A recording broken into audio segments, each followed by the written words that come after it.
Hey, how's it going? So today we are building your first drone, but not any drone. The drone that I described in my former video, and by the end of this video I will be announcing the winner of the giveaway that I announced last week. So if you are one of the persons that's just ended up on this video and doesn't know about it, sorry, but there's already a winner. But you can still hang around and kind of discover how to build this drone, because this is a really good drones for beginner. So let's get to it right away with the frame. So for the frame, we are going for the TBS Source one. This is a V3 model. There's also a V4 that just came out. But yeah, I just got the V3 to show you, so that's what I'm going to show you. So this is a bottom plate. This is what is called a top plate. These are the arms that go on the side because they hold the motors. And this is the brace plate that goes underneath the arm to just hold everything together. So the first thing you're going to take is the bottom plate, and you're going to look at it and you're going to notice that there's one side with what we call the lock nuts that are wider than on the other side. So that means that this side is up and this side is down, because what we want is the screws on this particular frame, the arms go underneath like that. So that means that we want the screws to just pull all this together and keep it from getting looser. So that's what we're going to do. Now we're going to just take all these screws and spread them just like that. So you're going to notice that you've got two sizes of screws. You've got the long screws and the shorter screws. The longer ones go on the inside and the shorter ones go on the outside. So that's what I'm going to do now. So what we do to attach the arms to the bottom plate is that we're going to take the arm like this and line it up, and then we're going to bring up the brace plate and we're going to look and line everything up. So now if I'm starting from the middle, I'm going to go with the longer screw. I'm just going to line it up and kind of screw it in just like that. Kind of loosely for the moment. We don't need to go too tight. And I'm gonna do the same with a short screw this time to the other side, which is the outside of the arm on this one. So you need to note that on the new model, the V4, it's actually the other way around. So the longer screw go to the other side, the outside of the arm, and the shorter screw go in the middle. So yeah, it's a little bit of a difference that is worth noting if you're doing it on a V4 Source one. Now I'm just going to do it to all arms.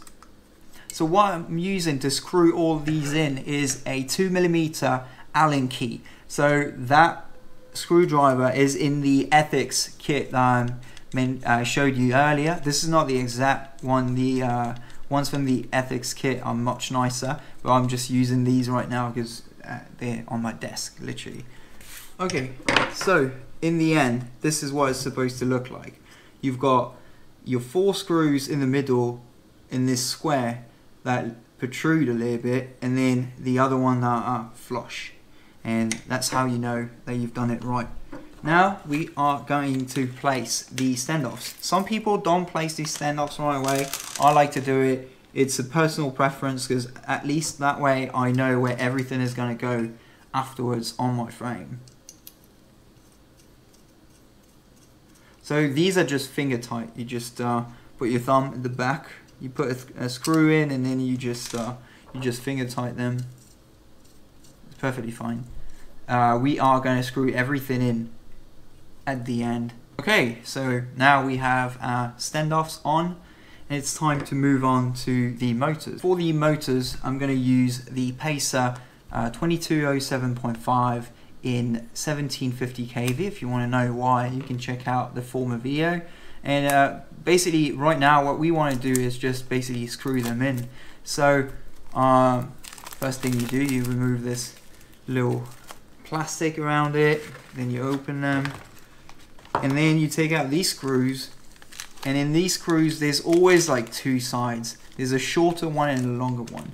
So the difference is basically how thick your arm is. If your arm is very thick, you want use the longer ones. If your arm is a bit tighter, you want to use the shorter screws. So yeah, as you can see, there's some short screws and longer screws. What I usually do to figure it out is to just kind of put it on the arm and look at whether that's the right fit for me. These ones to me look okay, and these ones, yeah, these ones are way too long. So now we're going to take the motor, you're going to place it here, and we're just going to screw it in. So first finger tight as well, and then we're going to use a 2.5mm screwdriver once we've lined everything up. So first of all, you're going to line it up, and what you do is that you move in a cross pattern. That way you can just make sure that everything will line up eventually.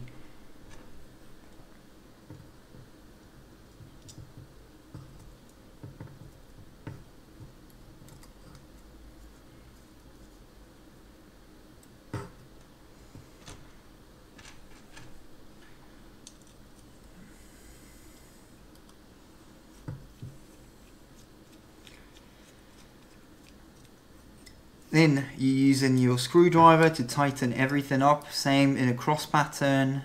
That way you know that everything is tight. And what you want to check is really for the arms not to touch anything, like these screws not to touch anything. This is really important. 1 second. So on this one we're using the short screws, and once you've screwed in, the way to know whether or not that's the right screw is to look through and to see if nothing is touching. You need to make sure that it's not touching, because if the screw is touching the winding that's over there, it can create shorts and can create a ton of problems, so make sure you don't do that. Alright, now I'm going to do all 4 and I'm going to catch you right after. Boom! Now we have our 4 motors on and screwed in nicely. It's time to move on to the middle of the frame, which is the stack. We are going with the Xylo stack from Get FPV, and it's pretty complete. It's got everything to put the XC60. It's got some caps as well. So we're going to try and use everything that's in the box right there, and nothing separate from that. Okay, so basically you have 2 main parts on this build. You're going to have your ESC, which is this one with the little strips in there, and then you've got your FC, which is the flight controller. So the first one that's going to go is the ESC. So the Xylo stacks comes with all these little rubber bushings over there, and it comes with 2 different sizes, 3 different sizes of little connectors that we are going to use to connect the ESC to the flight controller. But what it doesn't come with, or maybe I haven't found it yet, is some hardware. So there's no, there's nothing to actually mount these on. And that's where when we're going to use our own hardware that we purchased from the list. And these are called nylon standoffs. So I'm going to build this one with nylon standoffs. The common way of doing it now is to actually just use one long screw from the bottom all the way to the top. But this frame, we're trying to use as much as possible that was provided. So I feel like this is a good way of doing it for this frame at least. So what we're going to do now is just have our little standoffs that go in, and once everything's on, we're going to put our ESC in like so, and then we're going to secure everything on top with our other stack of nylon standoffs. And these you're going to have to push a little bit because they're not as long as I thought they would be. So yeah, the absolute best way to do this is to just have one long screw that goes from the top to the bottom, but I can't seem to find any.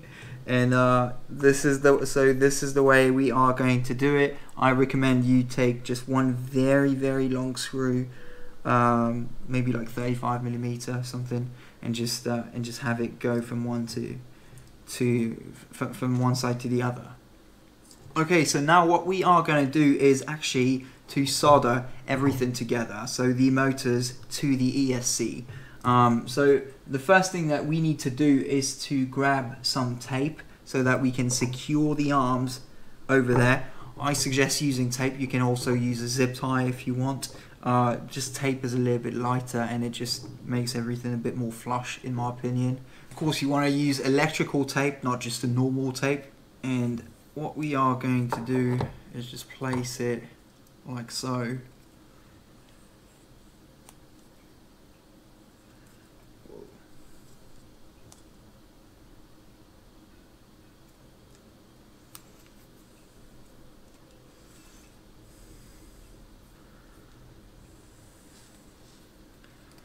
You can go around twice. Boom.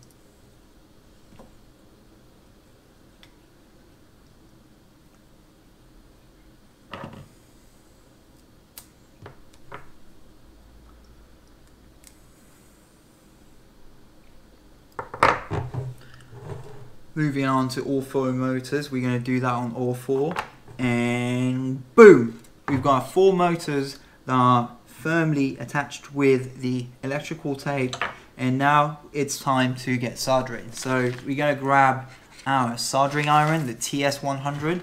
So sometimes it doesn't come with the power cord, so if you do buy this soldering iron, just make sure that you get the one with the power cord, or that you buy a separate power cord for it. So now what we are going to do is that we are going to pre-tin the ESC. So pre-tin the ESC. So to do that, I'm going to let my soldering iron heat up to about 400 degrees Celsius. And then I'm going to take my solder, and once it's ready, I'm going to press here and let it heat up for a little bit, and then bring some solder. So letting it heat up and then bringing in some solder, and it's going to melt into it just like that. And I'm going to do that for all 4 motors times 3. Alright. You want to put a little bit, not too much, because we're going to have to do kind of the same on the wires as well.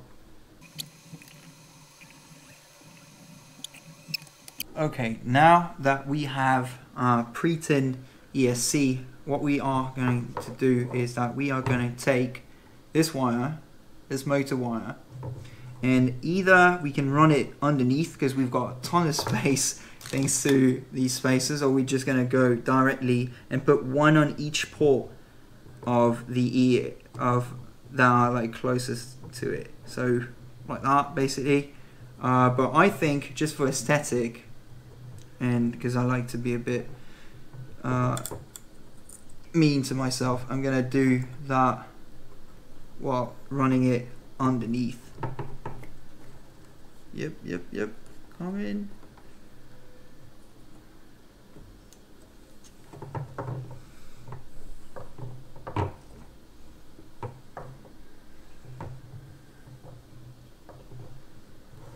Alright, and now what we're going to do is that we are going to cut it to lengths. So a good length is you just bring it there and you kind of cut right where the solder point is. So that's our first wire that's being cut. Second wire, I'm going to go here, and then third wire. Same story every time. Okay. Now our wires are short.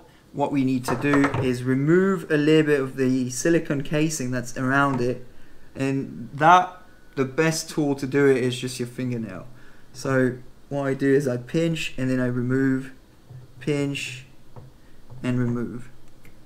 And now we've got ourselves some stuff to resolder. So these wires are exposed right now, so we are just going to add solder to these 3.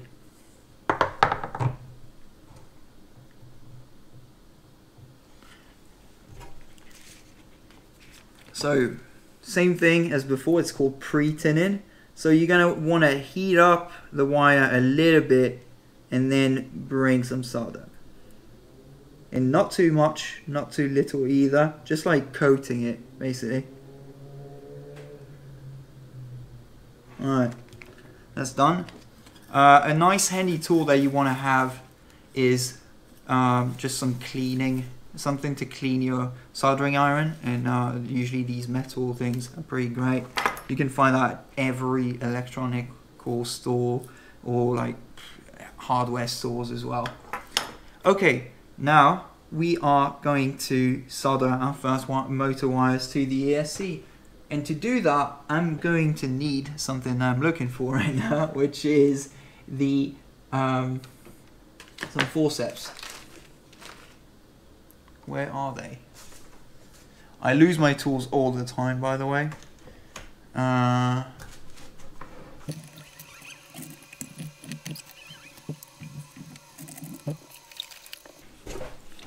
Alright, I found them.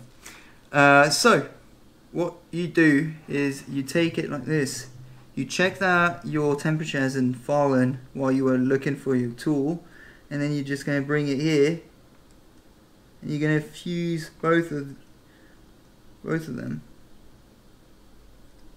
There you go. I'm not happy with this, by the way. So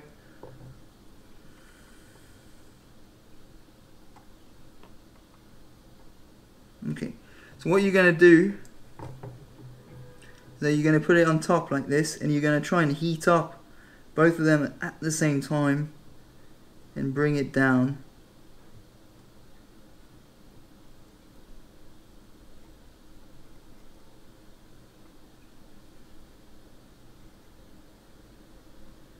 There you go. So a good solder joint is a solder joint that's shiny and just makes like a little ball. This one is decent.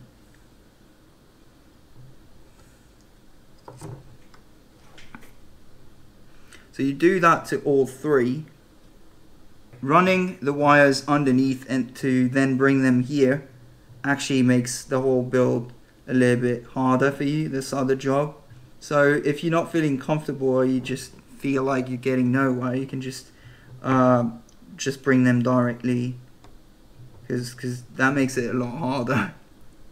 Alright, and we have our 3 motor wires that are connected to our first 3 ESC pads. So now I'm just going to do this to the rest of the motors, and we're done. Okay, so now we've got our 4 motors wired in, and we've got everything just nice and neat. It's definitely a pain in the ass to actually go underneath and do it, so I would recommend you to just like go straight for it, especially if it's your first build, which it probably is since you're watching this video.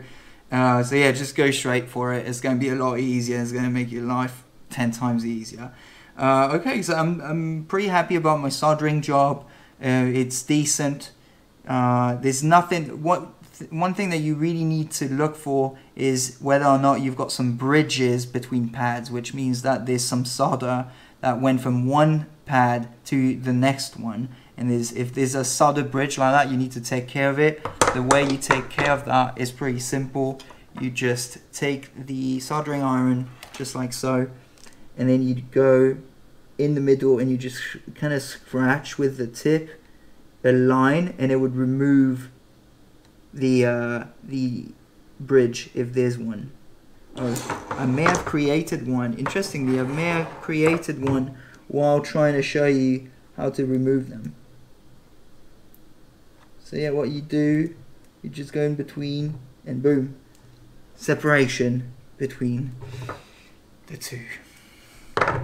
Okay, now that we've done that, we're going to take care of the XT60, which is where the battery goes. So you see you've got these 2 big old pads, and if you look very, very carefully, you'll see that this one is the plus and this one is the minus. So once again, I'm going to pre-tin, which is adding some solder into this. So adding solder, and I'm going to do the same to the other side, which is the minus. Now we are going to pre-tin our wires. So usually you're supposed to put the red for the plus and the minus with the black. It's a suggestion that usually people would do that. I think it makes life a little bit easier.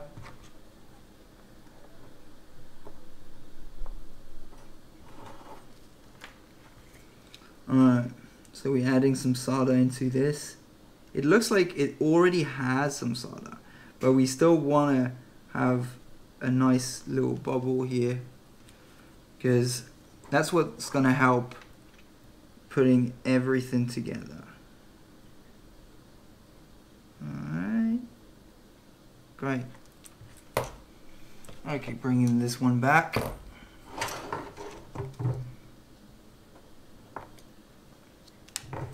And now you don't want to just, it's a bigger part, but you don't want to just hold your fingers and go like this, because there's a good chance they might heat up.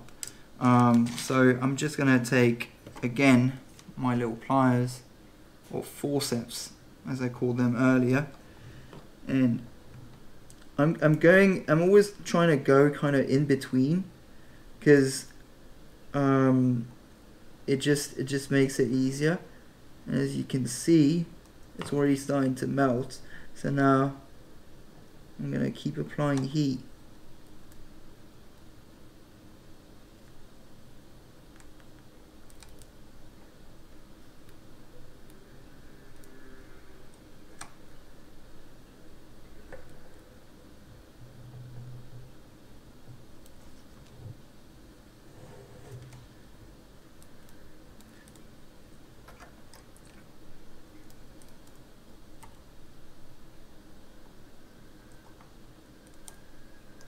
So if you see that there might be not enough, you can just add it on top, like so. You want it to be one ball at the end, basically.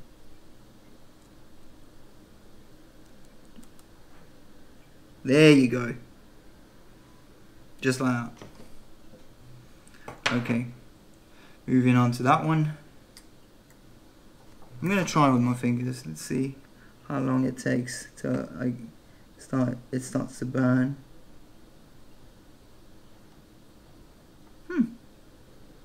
So far, so good.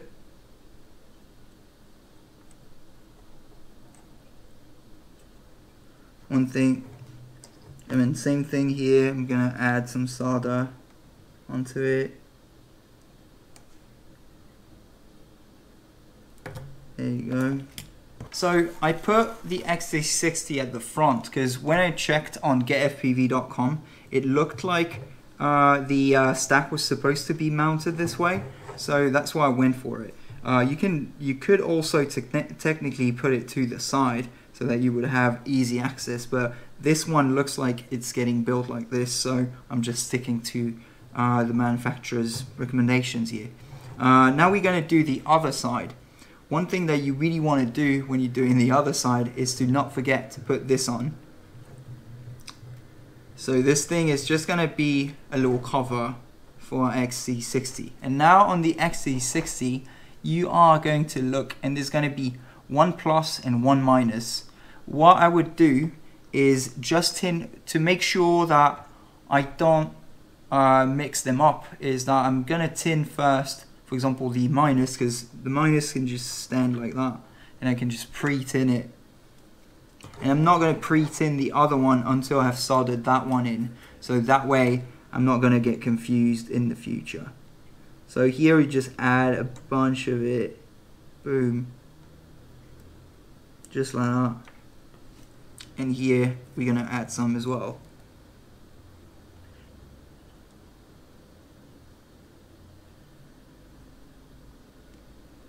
Alright, now once again, these things get really hot if you leave them for too long, so I would recommend just using pliers or forceps.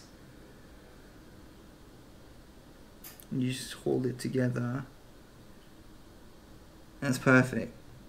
And I did it on the minus because I didn't pre-tin both of them and mix them up in the process. So now I'm going to do it to the other side. It's going to be a bit more technical since I don't have a third hand or something, but what I do have is another set of pliers that I can use to hold things kind of like this. So that's my my lazy way of doing things. I could have gotten a third hand a long time ago, but I'm just too lazy. Alright, so pre-tin, boom, and another pre-tin here.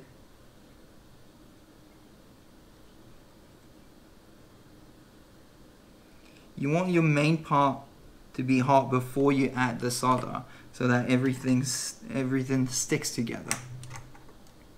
Alright, now my third hand is going to help me out, but differently. 1 second.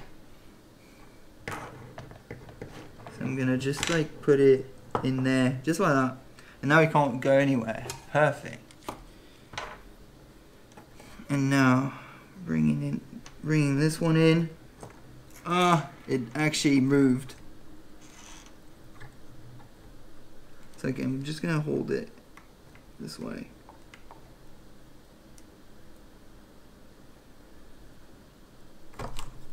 Ooh.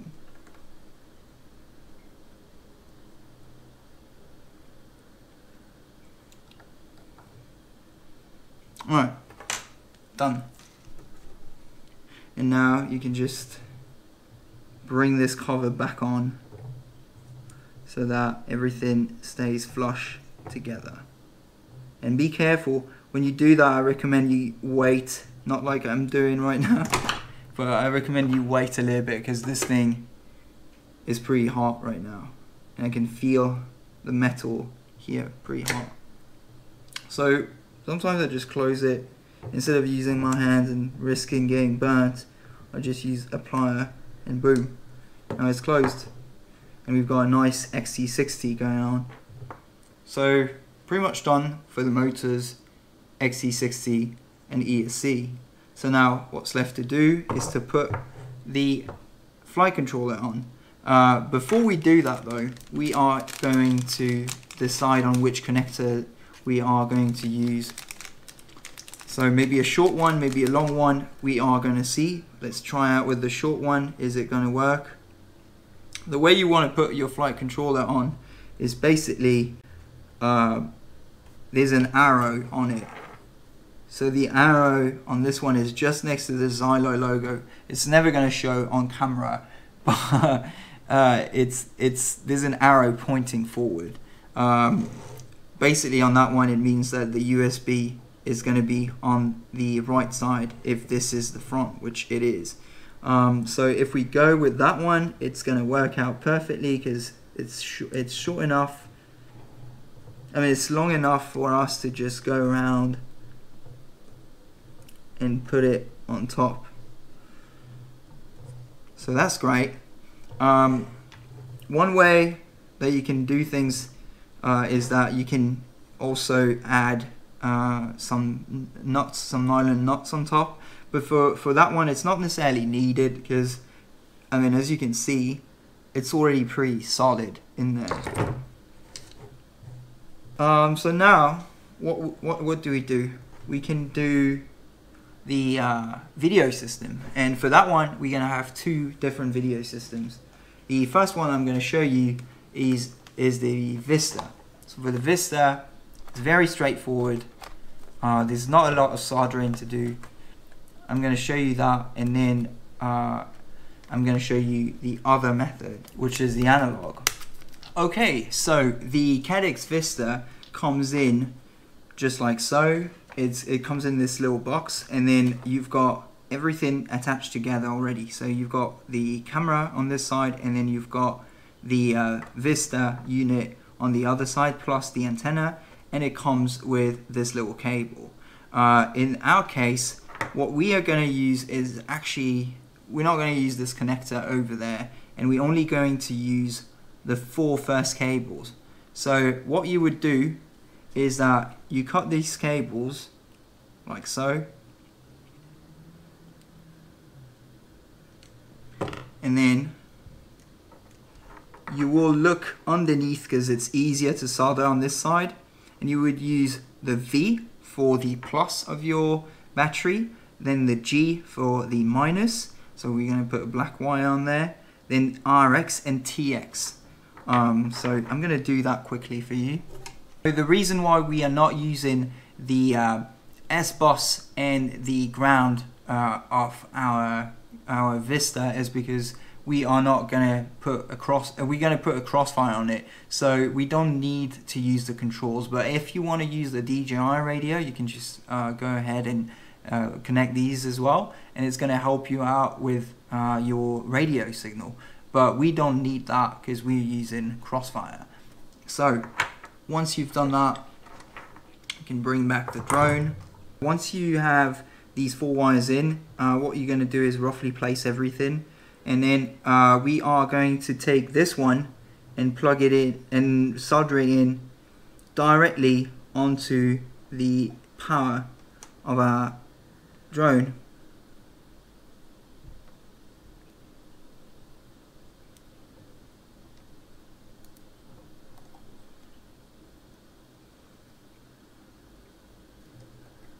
Same goes for the negative.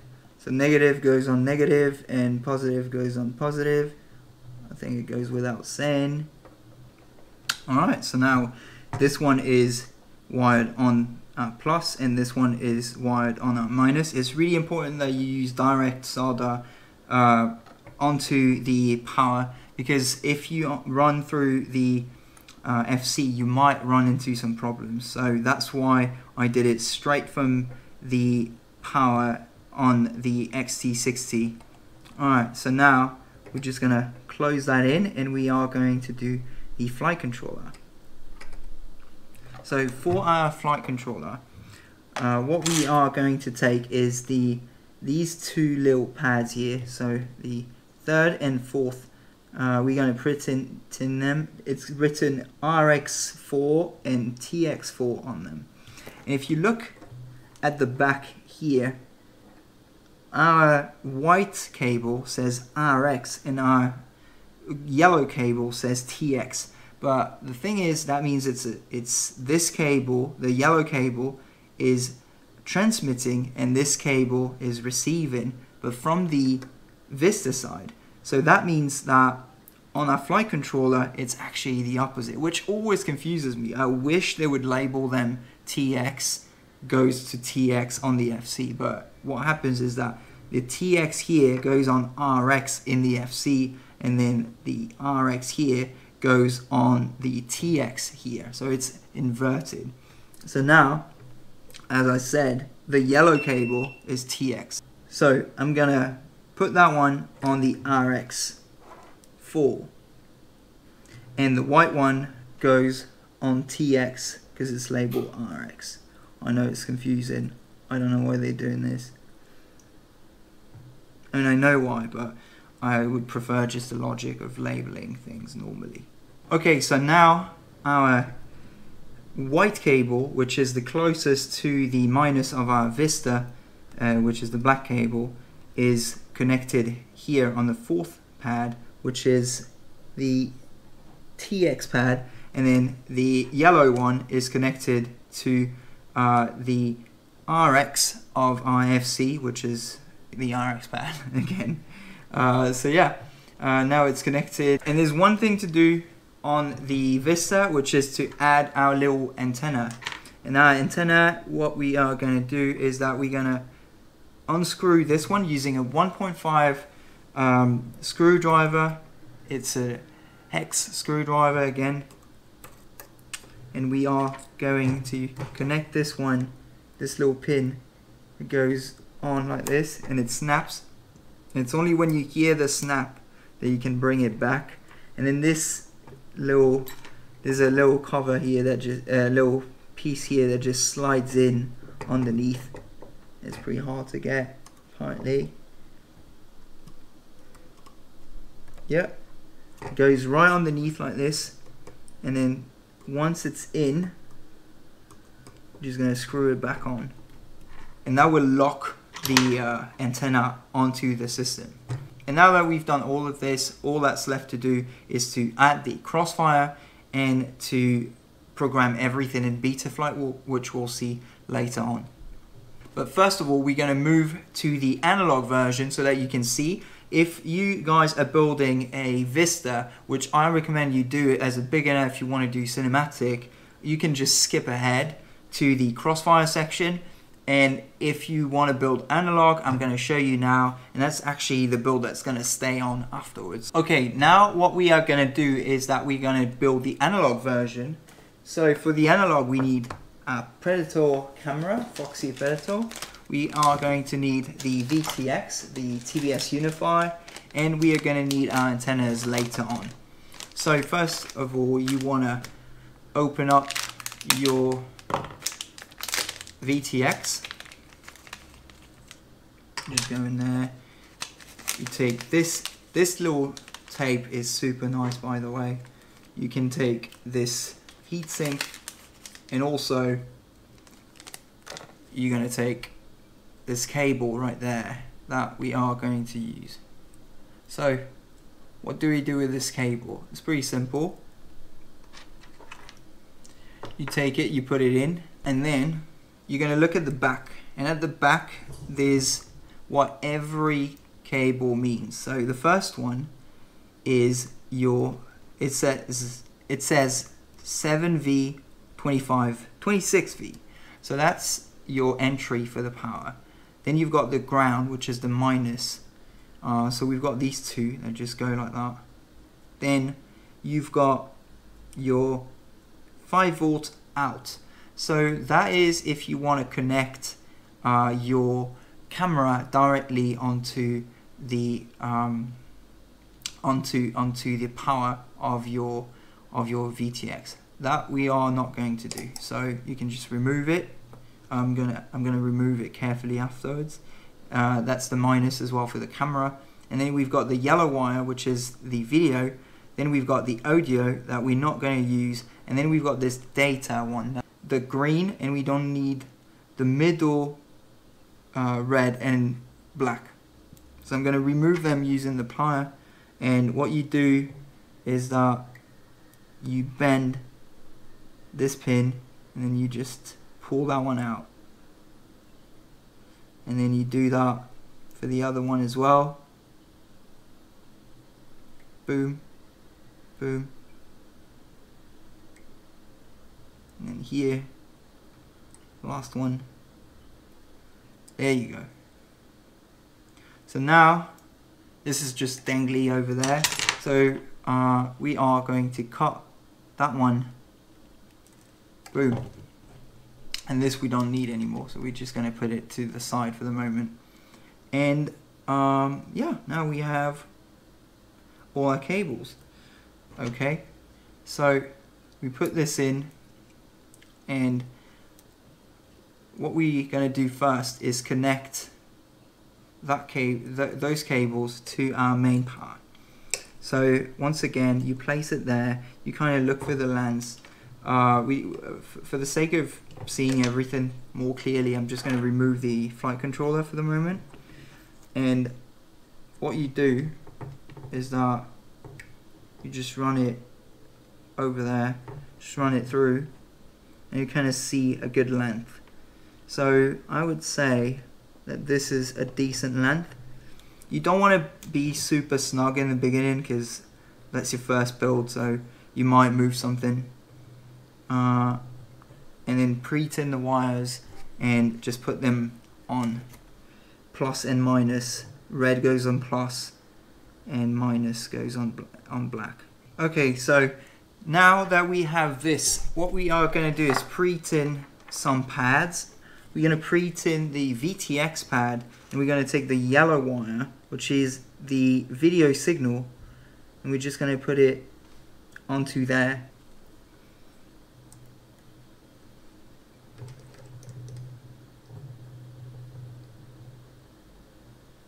Boom, so that's all done. Now we're going to look at the camera, and for the camera, we're going to open this up.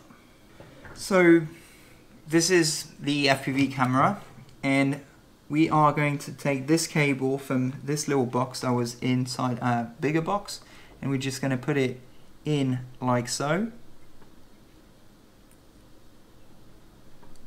I said like so.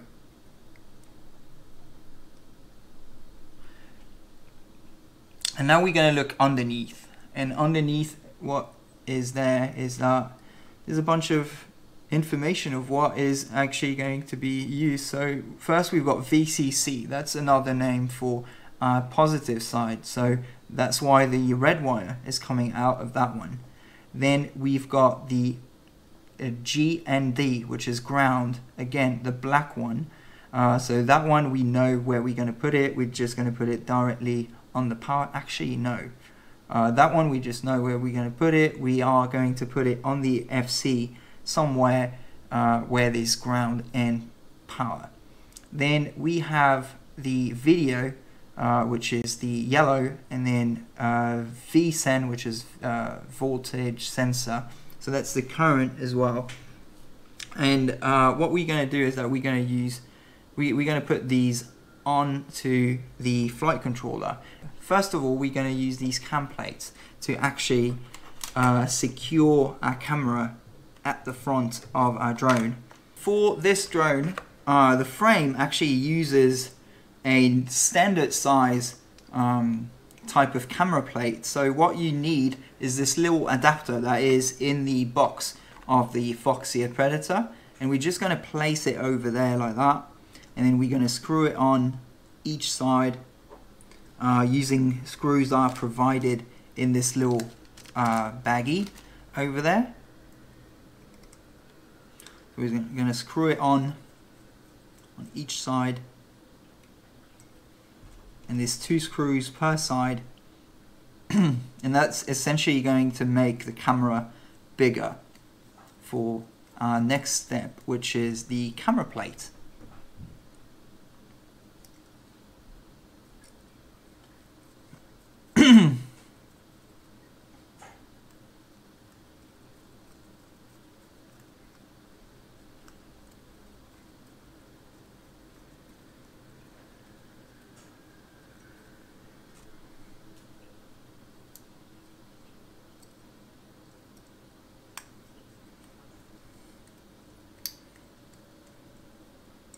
Okay, now we have the camera plate, and first thing that we need to know is what is the bottom and what is the top. And in that frame, the bottom is the one with the 1 slot that goes in there.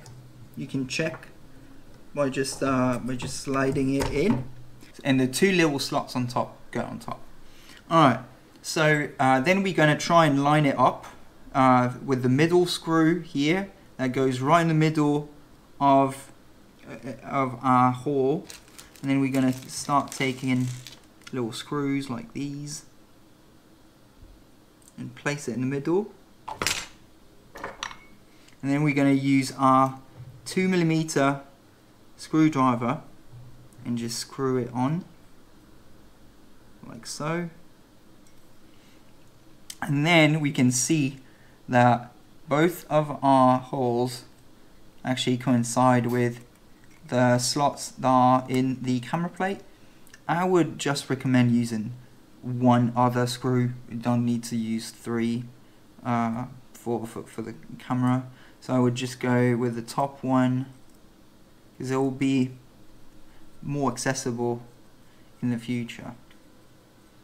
Alright, so now we have our camera system. I would recommend you to go all the way to the left, which is like this screw at the top basically, because that's going to be a decent angle for you to start with.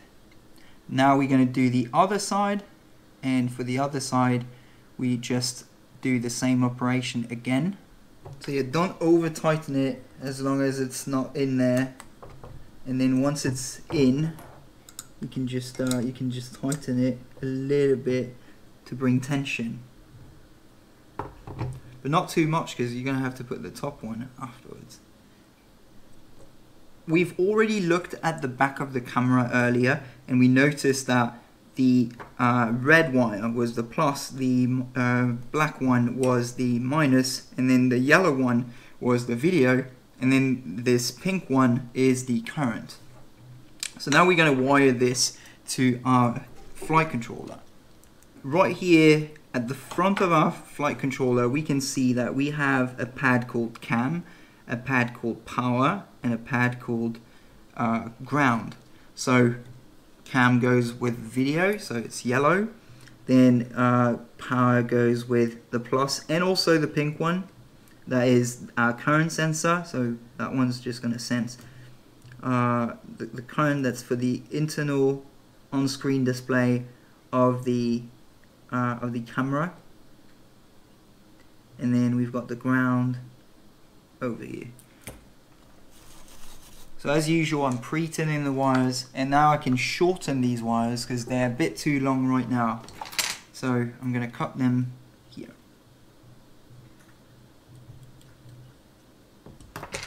Now that the wires are cut, we are going to pre-tin them as well.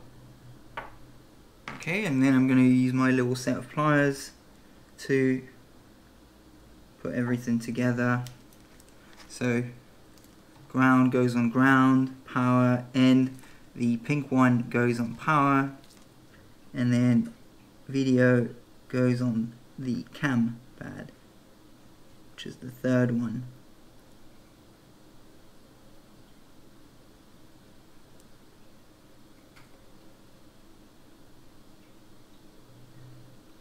Okay, this is not the prettiest one right now, but so for these two, I'm going to put them kind of together.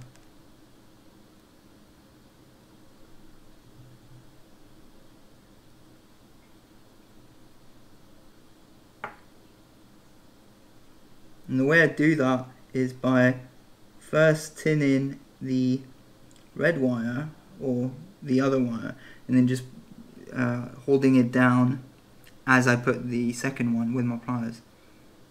Alright, and the cam wire just goes right in here. There you go. Now our camera is ready to get power and send videos, while this one is sending to the VTX. Now there's one thing to do, which is with this little piece of blue tape, and that is to fix our VTX. And the way to do that is you remove one part and then you go underneath, and you want to take that bit with the pads that are exposed. If you don't cover that bit, the carbon from the frame might interfere and might short the circuit, and then you're going to lose video. So you really want to cover that up. And then we remove the other part. That tape is actually not just any regular tape, it's a tape that's made to transfer heat. So it's pretty good tape for that specific use, because it's going to keep your VTX very cool, and everything's going to be fine. Alright, now we have this on, and then once we will just add the antenna for now, so that you know where the antenna goes.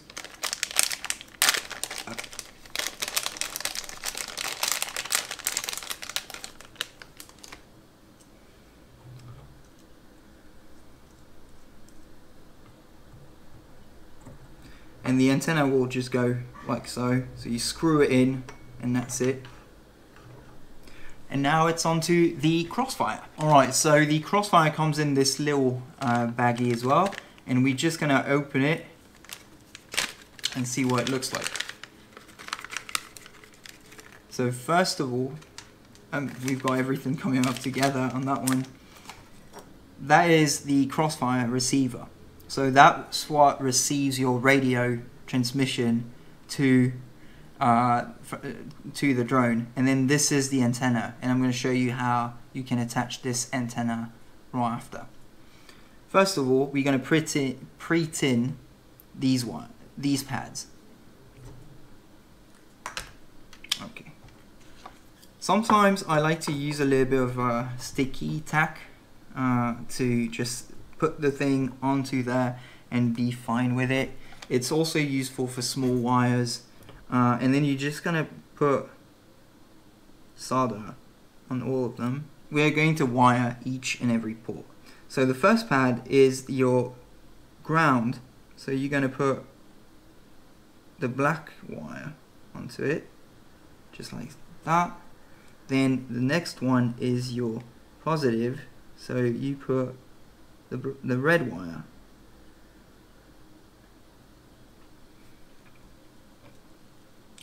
Next one is your channel 1. So channel 1, you can go and use the white one, for example, or the yellow one. It doesn't really matter as long as you remember which one is which. I put the white one for channel 1 and then the yellow for channel 2 right now. Well, you can do any other way. I kind of always forget which one I do, so I do it like that. Okay. A nice little thing that you can do is you can just curl them a little bit together so that everything stays in place, but not too much, because you'll see it goes in different places in your FC. Now we're going to use this little thing, which is a heatsink. So that heatsink is going to go over it and is going to essentially isolate our receiver. So what you do is, first of all, you don't need that whole length, so we are going to cut a little bit of it.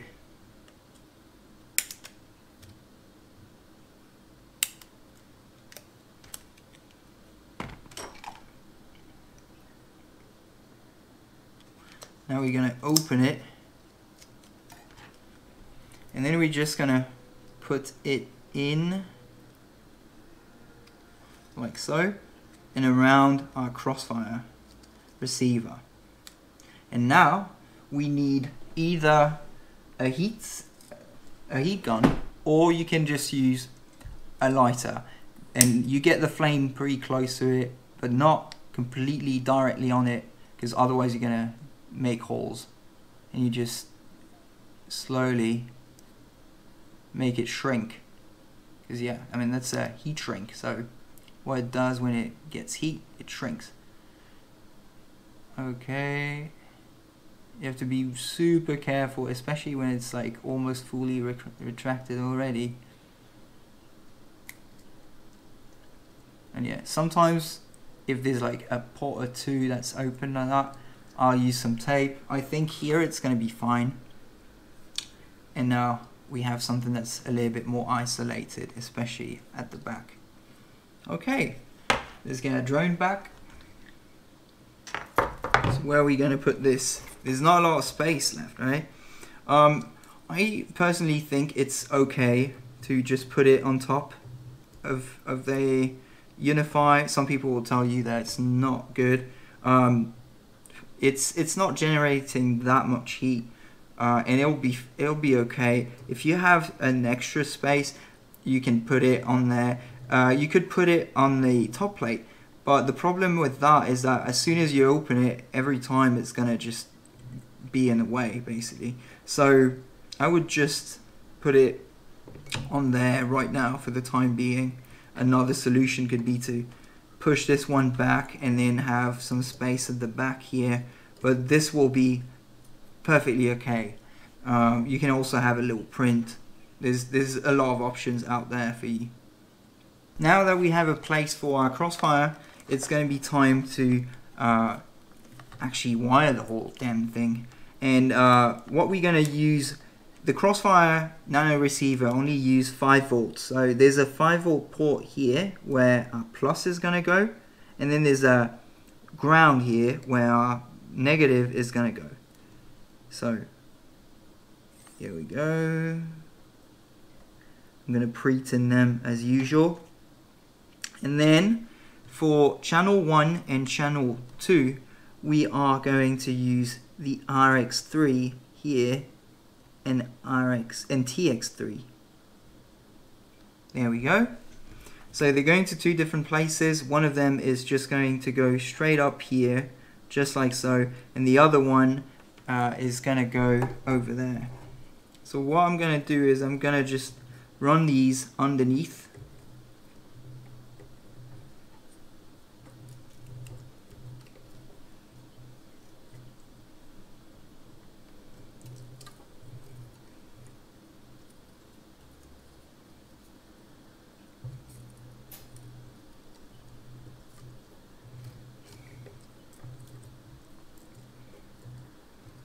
Right there. Okay. And then we're going to cut them to about this length.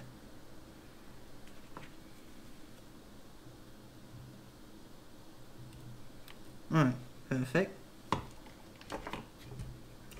So first we're going to do the power, the 5-volt power. We're going to cut them and wire them right away. Okay, so now we have power on our crossfire, and the next question is going to be which one of this white wire and this yellow wire is going to go where. And if you're like me, I never remember it, so what I do is I just Google TBS nano crossfire wiring, and if you search for that, you're going to find a nice diagram that's going to tell you everything. So what we learned from that diagram is that channel 1, which is our white wire, goes on a RX port, which is this port right here, and then the yellow one is going to go on the TX. So we are going to pre-tin and wire these.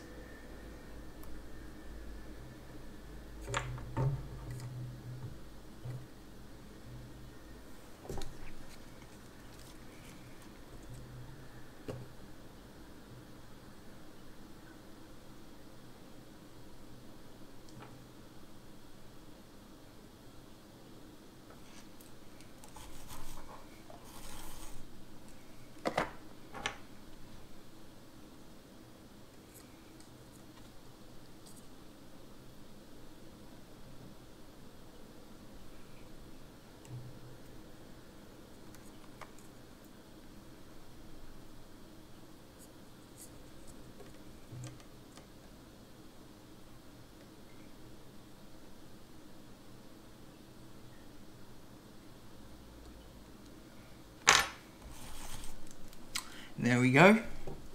Yellow on the TX and white on the RX.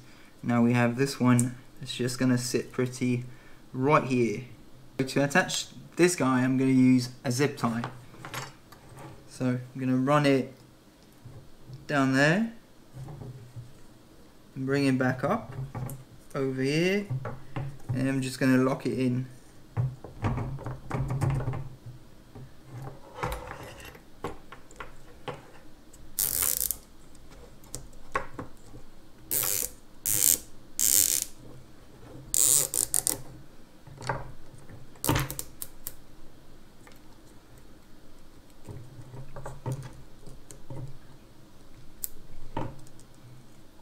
Great. Now cut it, and now all that's left is this guy right there, our antenna. So how do we make that work? Well, these antennas, they want to be in an L position, and we're going to create that L with the zip ties as well. And what we're going to do that is just use some zip ties. So first zip tie is just going to go like so. It's going to go in, and you're going to bring it back around here.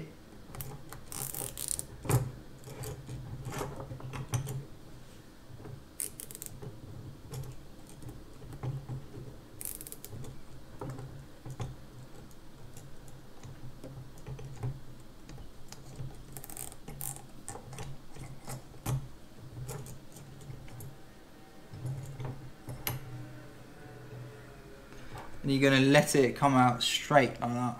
So now we're going to cut this zip tie to this length, and we are going to use you can use tape, or you can use heatsink if you have it. So this is heatsink as well, and you can just put it on top and you can put it to the length that you need to have. For example, here I need this much, and then I'm gonna put this one in and stick it to my zip tie and put it that way.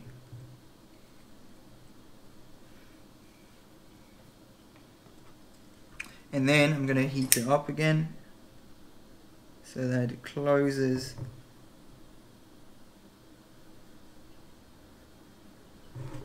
So that it closes right on there. Boom.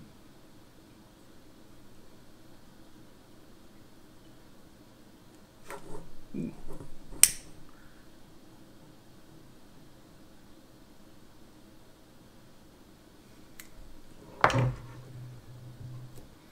Alright, and now we've got our antenna at the back.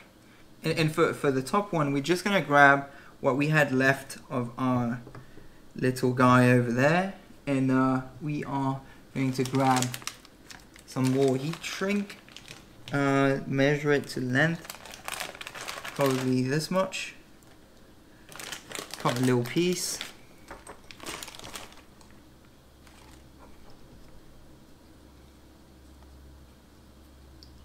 Now we're going to put it, we're going to run it through here, run it here. I'm going to add my zip tie all the way in, and then I'm going to use another little piece I'm going to add on top to finish it without taking the standoff in. And now I'm just gonna heat it up again, and now we cut, and boom, you've got your L antenna right there. You can also use an Immortal T antenna that's like just a little straight one, and that one I would just like zip tie it to an arm or at the back, for example, if there's enough space. And now that's basically it, guys. We've built our drone, and we just put the nuts back on, and then we'll put the top plate, and we have ourselves a drone. Before we actually put the top plate on, we are going to secure our antenna on that top plate, and the way we're going to do that is with more zip ties. So yeah, make sure you have some zip ties at home. Two last finishing touches. The first one is we don't want this wire to just run around free like that. So what I'm going to do is secure it with another zip tie. And I'm going to try and keep that one to the outside so that it doesn't catch with the battery. Okay.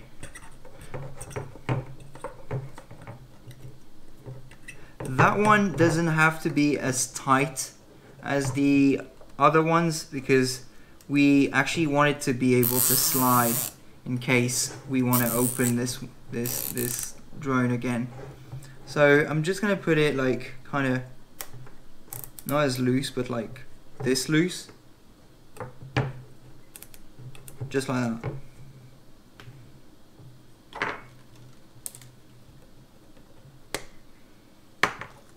And that way it's not gonna go freely. It's still very snug, but we just have secured it a little bit more.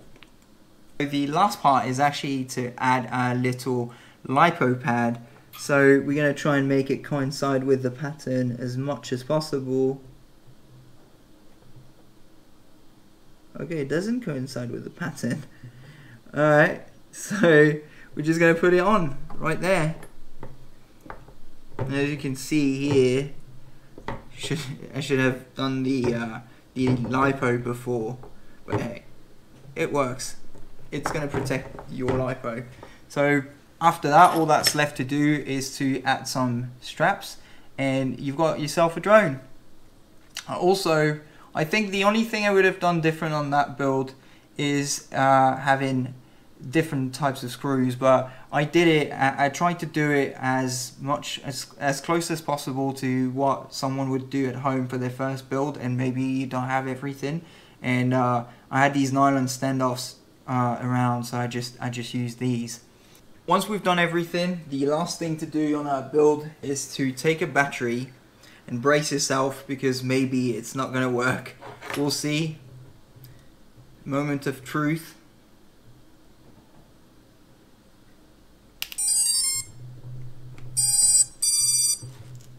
If it does that, it means it's good. Before we move on to beta flight, I would like to show you how to bind the Tango 2 to your drone. And there's a cool feature to do that. It's pretty easy. First thing you're going to do is plug in your drone. And when you plug in your drone for the first time, and it's the first time that this Crossfire is actually logged in, what it's going to do is that you can just go in the menu, and in the Crossfire menu, so to go to that menu, you just press menu, click Crossfire menu with the wheel, and then go Tango 2, and then that's going to bring you the Crossfire menu. Then you go to bind, which is the second one. You click bind, and it's going to show you binding, so you wait for a second.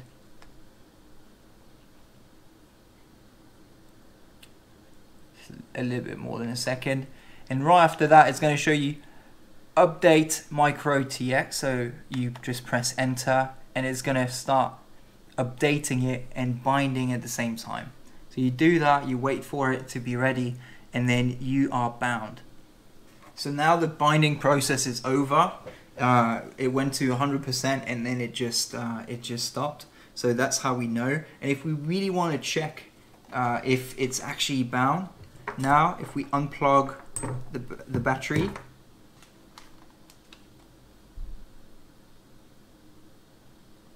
telemetry lost. It says telemetry lost. It takes a little bit, but then it says it.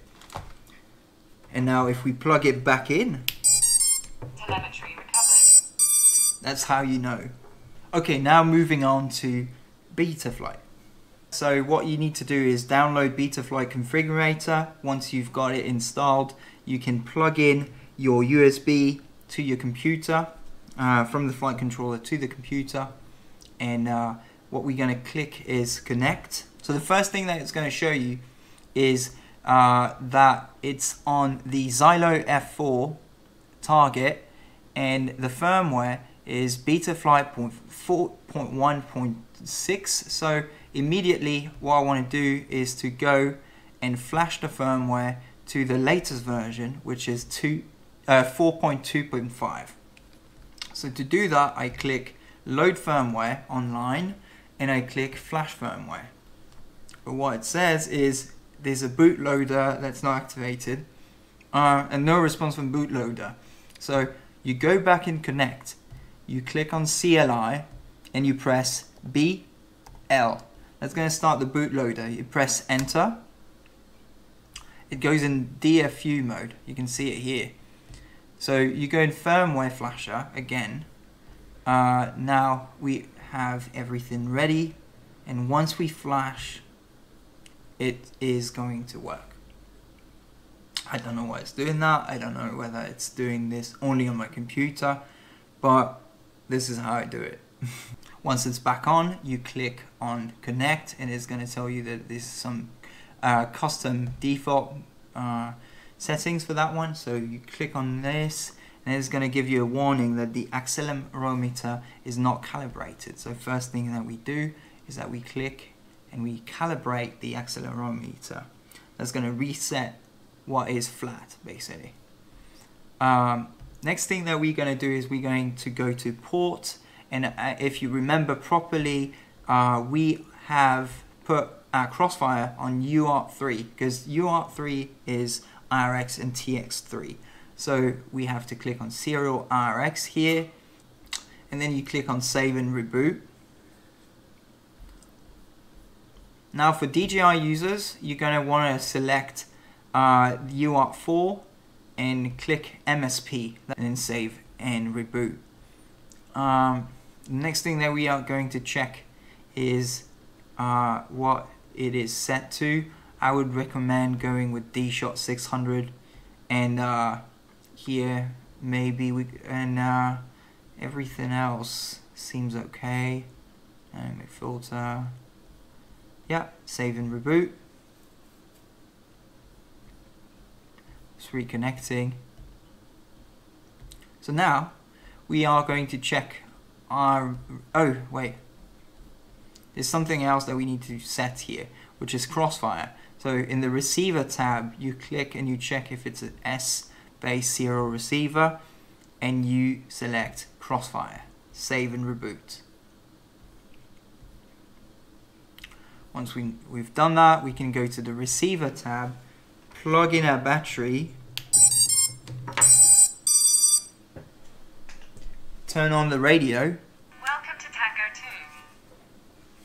And now, as you can see here, our little drone preview is going round and round and round for some reason. It looks like the roll is actually inverted. So what you have to do here is you go into spectrum. If that's happening to you, you just click here, and then you'll see that if you move the throttle, it goes on throttle. If you move the roll, it moves on roll. If you move the pitch, it moves on pitch, and yaw, it moves the yaw. Then we're going to set up a mode. What I'm going to show you is just to set up the arm button. I usually put it on aux1 and put it all the way there, and that means that when I press this button, you see this little yellow thing, it goes from one to the other. And then I'll add the beeper just for fun. So the beeper on my radio is set to this one. I'll let you check out a tutorial on how to check your button to make your buttons work on the Tango 2. Yeah, when I press it, it just works. Alright, then I save. The last thing I want to check is my motors, because my motors, they need to work in a specific order that is set to the diagram that's over here. So I go in the motor tabs and I click on the fact that I understand that I should have no props on, especially when you do that. Where every time you're plugged in to Betaflight, never have props on, especially if you're using a battery, because it could start. In the past, it could just start out of nowhere.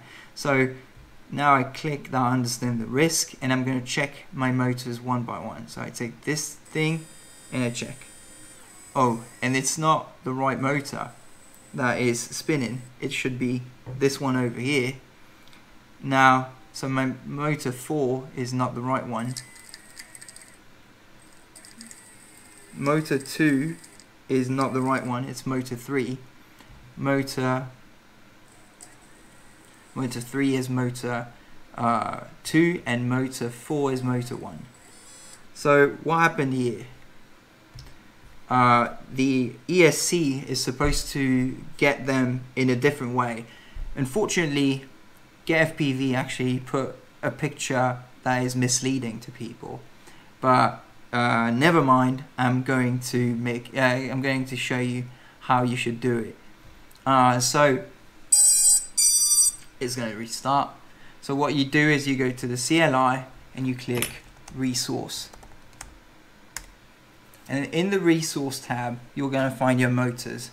So now motor 1 is applied to C08, motor 2 is applied to B06, motor 3 is applied to C09, and motor 4 is applied to B07. So we know that it's the opposite. So what I'm going to do is actually going to take motor 1 and I'm going to type B07, because that we know motor 4 right now is actually motor 1.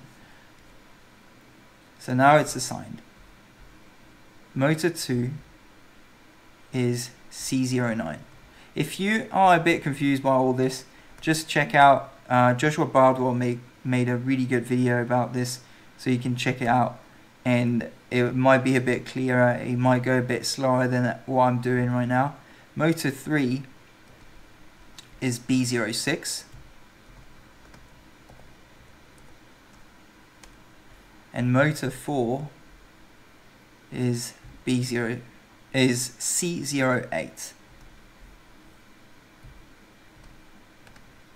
C08. Now I'm going to click save, and you'll see that when I click back on the motor tab and say that I understand the risks, now I have motor 1 spinning, I have motor 2 spinning, I have motor 3 that's spinning the right way as well, and motor 4 that is spinning. So now what we want to check is if they're spinning the right way. Now we know that each motor is the right one, but are they spinning the right way? If you look at this diagram over here, the motor 1 is supposed to spin this way, as the arrow says, clockwise. Is it the case here? Yes. And to do that, you set it to a very slow speed, like 1050, and you just like touch it, and you can feel normally if it's spinning the right way. This motor 2 is also spinning the right way. What about motor 3? Motor 3 is spinning the right way, but it's making a strange sound. I'm gonna have to check that later. It's probably just something on the motor. And then motor 4 is actually spinning the wrong way. So I'm going to show you how to take care of that. To do that, you're going to have to open up a software called BLLE Suite, and you're going to have to select your proper UART, your proper port, and then you're going to click on read setup. Now it reads the setup, and it says it gives us information.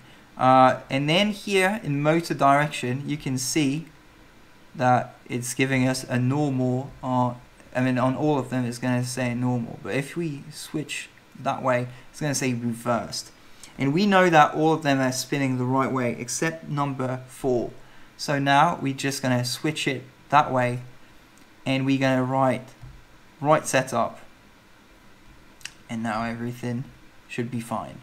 This was essentially a quick guide on how to get yourself started with everything about this drone, how to set it up, how to connect it to your radio. I didn't run you through the whole DJ. If you're using the Caddx Vista, there's a whole DJI activation process that you can just check out on your own.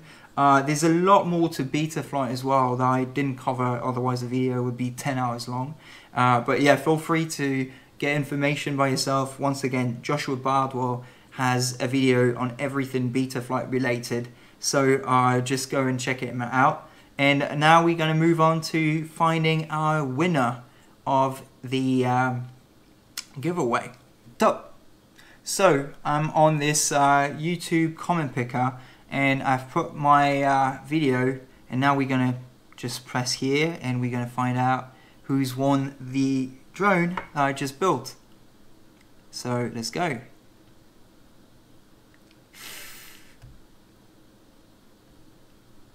It's collecting 402 commenters.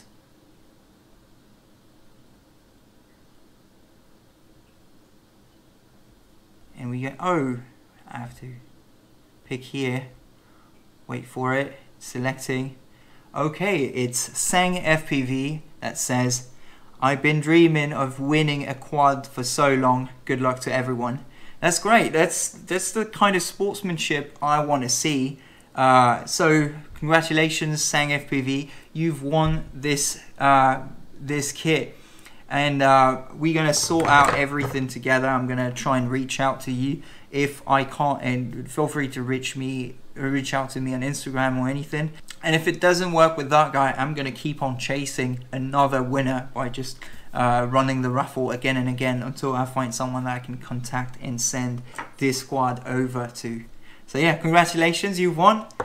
All right, that's it for me this time. See you next time. Bye bye.